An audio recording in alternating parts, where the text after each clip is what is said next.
Hi friends, ఈరోజు మనం ఒక బౌద్ధ కథను అనుసరించి మీ జీవితం మీరు అనుకున్నట్లుగా ఉండాలి అంటే ఏం చెయ్యాలి అనే దాని గురించి మాట్లాడుకుందాం. నేటి కథ ఒక 24 ఏళ్ల కుర్రాడు ఒక ఇంటి యజమాని దగ్గర పనిచేసేవాడు. అతని తల్లిదండ్రులు ఈ లోకంలో లేరు. అతని జీవితం చాలా కష్టాలతో గడిచిపోయింది. అతను డబ్బు సంపాదించి రోజు ఇంటికి వెళ్లి వంటలు చేసుకునేవాడు. అతను రోజు పని చేసుకుని ఇంటికొచ్చి తిని నిద్రపోయేవాడు. అలా ఓ రోజు అతను తిరిగి వస్తుండగా ఒక ముసలి ఫకీరు తన వీపుపై 3 పెద్ద మూటలతో ఒక నగరం నుంచి మరొక నగరానికి వెళుతున్నట్లు చూశాడు. అతను చాలా వృద్ధాప్యంలో ఉన్నాడు. అంతేకాకుండా చాలా కాలం పాటు ప్రయాణించాడు. చివరికి కొంత దూరం నడిచాడు. అలా నడుస్తూ అలసిపోయి ఆ ముసలి ఫకీరు దారిలో వెళుతున్న యువకుణ్ణి చూశాడు. ఆ ముసలి ఫకీరు వెనుక నుండి విన్నవించే స్వరంతో అన్నాడు, "వినండి బాబు, నాకు కొంచెం సహాయం చేయగలవా? ఈ సంచులు చాలా బరువుగా ఉన్నాయి. నేను ముసలివాణ్ణయ్యాను. వాటి భారాన్ని నేను ఎక్కువసేపు భరించలేను. నేను కూడా చాలా అలసిపోయాను. నువ్వు నాకు సాయం చేస్తావా? దానికి ప్రతిఫలంగా నేను నీకు 2 బంగారు నాణేలు ఇస్తాను" అని ఆ యువకుడితో అంటాడు. ఆ అబ్బాయి ఫకీరు మాటలన్నీ విని, "పర్లేదు బాబా, నేను నీకు సాయం చేయడానికి సిద్ధంగా ఉన్నాను" అని చెప్తాడు.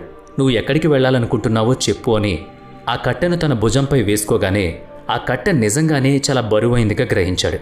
బాలుడు ఫకీరు అలానే దారిలో ముందుకు వెళ్ళసాగారు. కొంతసేపు నడిచిన తరువాత గ్రామం ముగింపు రావడం ప్రారంభమైంది. ముందుకెళ్లే కొద్దీ ఒక నిర్జన రహదారి కనబడుతోంది. అలా వెళుతూ వెళుతూ మార్గం మధ్యలో ఉండగా ఆ బాలుడు ఫకీర్తో, "బాబా, ఈ మూటలో ఏముంది" అని అడుగుతాడు. దానికి ఆ ఫకీరు, "ఏం లేదు, ఇది కొన్ని రాగి నాణేలతో నిండి ఉంది" అన్నాడు. ఫకీరు నుంచి ఆ సమాధానం విని ఆ అబ్బాయి తన మనసులో ఆలోచించడం ప్రారంభించాడు. ఆ బాబా వ్యాపారవేత్త అయ్యుండాలి, అందుకే ఇన్ని రాగి నాణేలు తన వెంట తీసుకువెళుతున్నాడు అని అనుకున్నాడు. కానీ అప్పుడు తన మనసులో ఇంకో ఆలోచన వచ్చింది. అయినా ఇవన్నీ నాకెందుకు? ఈ మూటను మాత్రమే మరో ఊరికి తీసుకువెళ్ళాలి అనే ఆలోచన తన మనసులోంచి రాగి నాణేల ఆలోచనను తొలగించింది. నడుస్తూ నడుస్తూ మరికొంత సమయం గడిచిపోయింది. అతను ఒక నది దగ్గర నిలబడ్డాడు. బాలుడు చాలా బలంగా ఉన్నాడు, చాలా ఆరోగ్యంగానూ ఉన్నాడు. అందుకే అతను పెద్దగా ఆలోచించకుండా నదిలోకి వెళ్ళాడు. కానీ ఫకీరు ఇంకా ఒడ్డున నిలబడి ఉండడం చూసి బాలుడు అడిగాడు, "ఏమైంది బాబా? ఎందుకు ఆగిపోయారు? రండి, మనం ఈ నదిని దాటాలి. అప్పుడు మాత్రమే మనం ఆ గ్రామానికి చేరుకోగలుగుతాం" అని చెప్పాడు. దానికి సమాధానంగా ఫకీరు బాలుడితో ఇలా అంటాడు, "మనం ఈ నదిని దాటాల్సి ఉంటుందని నాకు తెలుసు. నేనిప్పుడు ముసలివాణ్ణయ్యాను, అందుకే ఈ నదిని దాటలేను. నా దగ్గర ఉన్న మరో బ్యాగ్ కూడా తీసుకుని వెళ్ళడానికి సహాయం చేస్తే మీకు మరో 2 బంగారు నాణేలు ఇస్తాను" అని అంటాడు. "మీరు నాకు బంగారు నాణేలు ఇవ్వకపోయినా కూడా నేను ఖచ్చితంగా నిన్ను ఆ ఇతర గ్రామానికి తీసుకువెళతాను" అని ఆ అబ్బాయి చెప్తాడు. ఆ అబ్బాయి 2వ కట్టెను అతని భుజంపై ఉంచినప్పుడు ఆ కట్ట కూడా చాలా బరువుగా అనిపించింది. ఇద్దరూ నది దాటిన తర్వాత మాట్లాడుకుంటూ ఫకీర్ని అడిగాడు, "ఈ 2వ కట్ట కూడా చాలా బరువుగా ఉంది కాబట్టి దానిలో ఏముంది" అని అడిగాడు. "ఈ కట్టలో వెండి నాణేలున్నాయి, అందుకే అది బరువుగా ఉంది" అని బాబా జవాబిచ్చాడు. ఆ ఫకీరుడి మాటలను విని ఆ కుర్రాడి మనసు వేగంగా పనిచేయడం ప్రారంభించింది. బాబా చాలా దూరం నుంచి వస్తున్నారు మరియు వాళ్ళు తమ భూమి అంతా అమ్మి ఈ నాణేలను సేకరించారు. అందుకే వాళ్ళు తమతో చాలా డబ్బును తీసుకువెళుతున్నారు అని ఆ అబ్బాయి అనుకున్నాడు. కొంచెంసేపు నడిచిన తర్వాత ఆ యువకుడు నిర్జన రహదారికి చేరుకోగానే అతని మనసులో రకరకాల ఆలోచనలు మొదలయ్యాయి. "నేను ఈ నాణేలను తీసుకుని ఇక్కడి నుంచి పారిపోతాను.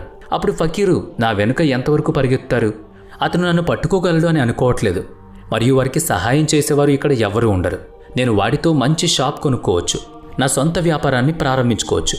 ఎలాగైనా ఈ ముసలి ఫకీర్ ఈ డబ్బుని ఏం చేస్తాడని" ఆ అబ్బాయి తనలో తాను ఆలోచించుకోసాగాడు. అకస్మాత్తుగా అతను తన గురించి ఆశ్చర్యపోయాడు. "ఓహ్, ఈ ఫకీరు బాబా ఎక్కడి నుంచి వస్తున్నారో నాకు తెలియదు. వాళ్ళు ఈ నాణేలను ఎంత కష్టపడి సేకరించారో కూడా నాకు తెలియదు. వాటిని తీసుకోవడం అనేది తప్పు. లేదు, నేను అలా చేయకూడదు" అని అతను తన ఆలోచనలను కొంత సమయం వరకు నియంత్రించుకున్నాడు. కానీ కొద్దిసేపటికే తన మనసులోని అత్యాశతో కూడిన ఆలోచనలు అతనిపై ఆధిపత్యం చెలాయించాయి. కొంత దూరం నడిచిన తర్వాత ఫకీర్ బాబా ఆ అబ్బాయితో ఇలా అన్నాడు, "నేను చాలా పెద్దవాణ్ణి, నా మోకాళ్ళు కూడా నొప్పిగా ఉన్నాయి. నా 3వ కట్ట తీసుకో, నేను నీకు ఇంకో 2 బంగారు నాణేలు ఇస్తాను. అయితే గుర్తుపెట్టుకో, ఈ 3వ సంచిని ఎక్కడా పడేయొద్దు" అని చెప్తాడు. అది విని ఆ కుర్రాడు ఫకీర్తో, "ఎందుకు బాబా, ఈ కట్టలో ఏముంది" అని అడగగా దానిలో బంగారు నాణేలున్నాయని చెప్పాడు. ఆ పిల్లాడు మౌనంగా 3వ మూటను తీసుకుని ఏం మాట్లాడకుండా ముందుకు కదలసాగాడు. ఫకీరు బరువు ఏమీ మోయకుండా హాయిగా కొండెక్కుతున్నాడు. కానీ వెనుక ఉన్న యువకుడు బరువు కారణంగా చాలా నెమ్మదిగా వస్తున్నాడు. కానీ బంగారు నాణేల పేరు విన్నప్పటి నుంచి అతని మనస్సు పరిగెడుతోంది. ఈ నాణేలన్నీ నాకు లభిస్తే నేను నా జీవితంలో సెటిల్ అయిపోవచ్చు అని అనుకున్నాడు. కానీ ఇంతలోపే ఈసారి ఆ బాలుడు ఆ ఫకీర్ బాబా ఒక దొంగేమో అని లేదా ఒక వ్యాపారవేత్త అప్పుడు అతను ఈ పద్ధతిలో కాలినడకన ప్రయాణించడు. అతని వద్ద అంత డబ్బుంటే అతను ఖచ్చితంగా ఏదో ఒక మార్గాన్ని ఉపయోగిస్తాడు. దొంగ యొక్క డబ్బులను మనం దొంగలిస్తే ఏంటి నష్టం అని ఆలోచించాడు. దాంతో బాలుడు చాలా వేగంగా కొండపైకి ఎక్కడం మొదలుపెట్టాడు. మెల్లగా ఫకీర్ను అధిగమించాడు. అతను ఈ కొండ ఎక్కడం పూర్తి చేసిన వెంటనే, ఈ 3 కట్టెలతో నేను పారిపోతాను, ఆ డబ్బంతా నాదే అవుతుంది, నా దరిద్రం కూడా తీరిపోతుంది అని అనుకున్నాడు. అప్పుడు బాలుడు ఫకీర్ యొక్క దృష్టి నుంచి తప్పించుకుని ముందుకు వెళుతూ ఉండగా ఒక్కసారిగా ఆ 3 కట్టెలను బరువు తగ్గినట్టుగా అనిపిస్తుంది. అతను చాలాసేపు ప్రజల దృష్టిని తప్పించుకోవడానికి పరిగెత్తే క్రమంలో ఆ బరువును పట్టించుకోడు. అలా తన ఇంటికి చేరుకున్న తర్వాత ఆ నాణాలన్నిటినీ ఎక్కడైనా దాచాలి అని అనుకుంటాడు. అలా ఆలోచిస్తూ మొదటి కట్టను తెరిచాడు. తుప్పు పట్టిన ఇనుప నాణేలు కనిపిస్తాయి. రెండవ సంచి తెరిచి చూస్తే అందులో కూడా తుప్పు పట్టిన నాణేలే కనిపిస్తాయి. బాలుడు ఆశ్చర్యపోతాడు. తనలో తానే, ఏంటిదంతా, ఫకీరు ఇంకేదో చెప్పాడు కదా. ఇప్పుడు 3వ బంగారపు మూట తెరిచాడు. అందులో తుప్పు పట్టిన ఇనుపు నాణేలు మాత్రమే ఉన్నాయి. ఆ అబ్బాయికి చాలా కోపం వచ్చింది. ఫకీర్ ఒక కట్టెలో రాగి నాణేలున్నాయని, మరో కట్టెలో వెండి నాణేలున్నాయని ఎందుకు అబద్ధం చెప్పాడు? అదంతా ఆలోచిస్తూ ఉండగానే ఆ కట్టె లోపల పడి ఉన్న ఒక ఉత్తరం కనపడింది. ఆ ఉత్తరంలో, నేను ఈ రాజ్యానికి రాజుని అని రాసి ఉంది. నాకు పిల్లలు లేరు, అందుకే నేను నా రాజ్యం నుంచి ఈ రాజ్యానికి రాజుగా మారగల మరియు రాజ్యభారాన్ని నిర్వహించగల నిజాయితీ అయిన వ్యక్తి కోసం వెతుకుతున్నానని రాసి ఉంది. అతను పూర్తిగా నిజాయితీపరుడు మరియు అతని మనసులో ఎలాంటి దురాశ లేనివాడు. ఈ రాజ్యభారాన్ని తట్టుకోగలడు అని కూడా ఉంది. ఆ అబ్బాయి ఆ లేఖ చదవగానే గట్టిగా అరవడం ప్రారంభించాడు. అతను తన మనస్సులోని ఆలోచనలను అదుపులో ఉంచుకునుంటే అతని జీవితం మారిపోయేది కదా అని అనుకున్నాడు. కానీ దురదృష్టవశాత్తు అతను తన మనసును నియంత్రించుకోలేకపోయాడు. మహాత్మా బుద్ధుడు చెప్పిందేంటంటే, ఆలోచనలే అన్నీ, మనం ఏమనుకుంటున్నామో అదే మనం అవుతాం. అందుకే మన మనసు యొక్క ఈ అనియంత్రిత ఆలోచనలు మనల్ని జాగ్రత్తగా చూసుకోవాలి అని మహాత్మా బుద్ధుడు చెప్పారు. మన మనస్సులో నడిచే ఆలోచనలు పదాలుగా మారతాయి. పదే పదే పునరావృతమైనప్పుడు అదే చర్యలు అలవాట్లుగా మారతాయి. కాలక్రమేణా ఆ అలవాట్లు మన విధిని కూడా ఏర్పరుస్తాయి. అందుకే మన ఆలోచనల గురించి ఆలోచించుకోవడం చాలా ముఖ్యం. మన మనస్సులో ఎలాంటి ఆలోచనలు తలెత్తుతున్నాయో తెలుసుకోవడం కూడా ముఖ్యమే. బలహీనత ఎప్పుడూ ఒక చిన్న ఆలోచనతో మొదలవుతుంది. ఆ ఆలోచన విత్తనం సకాలంలో నాశనం కాకపోతే ఈ చిన్న ఆలోచన త్వరగా పెరిగి ఒక మహావృక్షంగా మారుతుంది. అది మన మేధస్సు సామర్థ్యాన్ని పూర్తిగా నాశనం చేస్తుంది.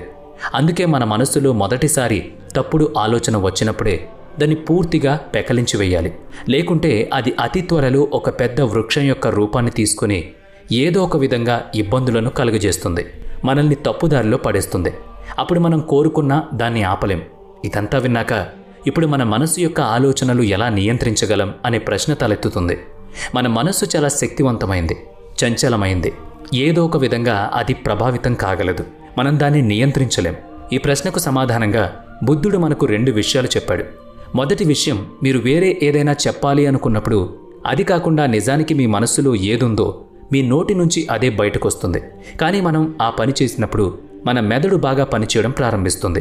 మన ఆలోచన మరియు మాట్లాడడం గురించి మనకు స్పృహ వస్తుంది. మీరు ఏదైనా పని చేయబోతున్నప్పుడు ముందుగా మిమ్మల్ని మీరు ప్రశ్నించుకోవాలి. నేను ఏం చేయబోతున్నాను? దాని వెనుక నా ఉద్దేశం ఏంటి?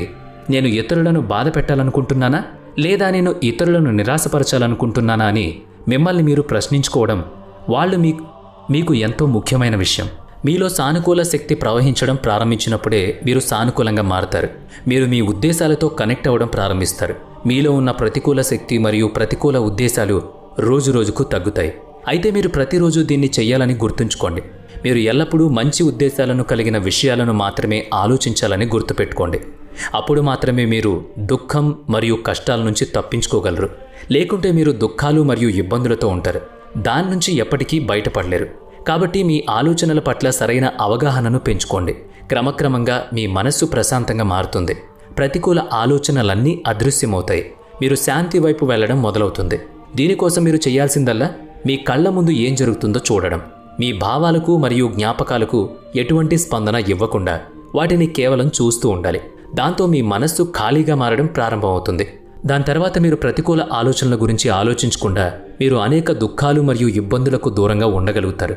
అందుకే బుద్ధుడు ఇలా చేయమని అందరికీ చెప్పాడు. వాస్తవానికి ఏ మనిషి అయినా తన మనస్సును తాను మాత్రమే నియంత్రించుకోగలడు. అతని జీవితాన్ని సంతోషంగా మరియు సమృద్ధిగా మార్చుకోగలడు. అందుకే మీరు కూడా మీ జీవితాన్ని సంతోషంగా మరియు సంపన్నంగా మార్చుకోవాలనుకుంటే మొదట మీరు మీ మనసును నియంత్రించుకోవాలి. మీ మనసులో మెదులుతున్న ఆలోచనల గురించి మీరు క్షుణ్ణంగా తెలుసుకోవాలి. మీ జీవితంలో జరిగే మార్పులలో మీ మనస్సు ముఖ్య పాత్ర పోషిస్తుందని మీరు గ్రహించాలి.